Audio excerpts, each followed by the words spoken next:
আসসালামু আলাইকুম বন্ধুরা, আজকে আমি দেখাবো আমরা অনেক সময় ভাত রান্না করি, ভাত নরম হয়ে যায়। তো অনেকেই ওই নরম ভাত খান না, ফেলে দেন।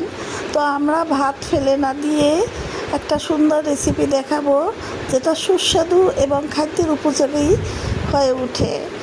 তো বাইরে বৃষ্টি পড়তেছে, খুব ভালো লাগতেছে। ভাবলাম আমি রান্নাটা সেরেই ফেলি এবং তোমাদের সাথে শেয়ার করি।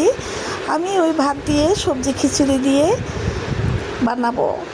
তো আমি প্রথমে কুটে রেখেছি, পেঁয়াজ কুচি করেছি, কাঁচামরিচ এনেছি এবং গরুর মাংস ছোট ছোট করে টুকরো করেছি, সাথে সবজিতে আমার ফ্রিজে ছিল বেগুন, করলা, মিষ্টি কুমড়া, আলু, এগুলাই ছোট ছোট করে টুকরো টুকরো করেছি, যাতে স্বাদ দ্বিগুণ হয় তাই।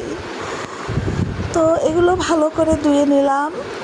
তো প্রথমে আমি রাইস কুকারে বসিয়ে দেব, কারণ গ্যাসের চুলার রান্না এটা আমার কাছে ভালো লাগে না।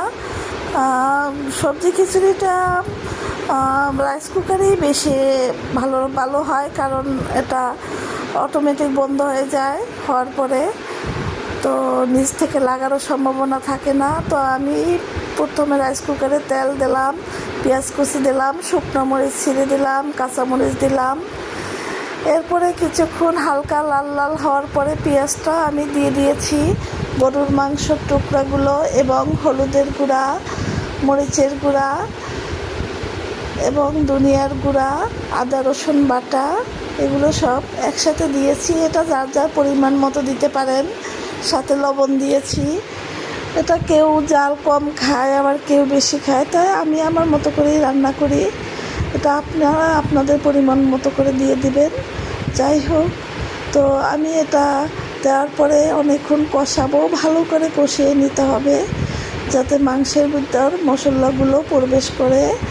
তো কষানোর পরে আমি ঢাকনা দিয়ে ঢেকে দিচ্ছি, যাতে আরও ভালো করে কষানো হয় সেজন্য। তো এরপরে আমি দেখলাম যে প্রায় শুকিয়ে আসছে পানিটা। তো এলাচি দিলাম, দারচিনি, তেজপাতা, লং, এগুলো অল্প করে দিয়েছি।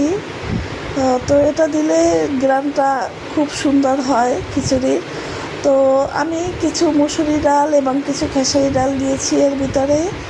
দেওয়ার পরে কিছুক্ষণ নাড়াচাড়া করে আবার ডেকে দিলাম ঢাকনা দিয়ে, ভালো করে কষানোর জন্য।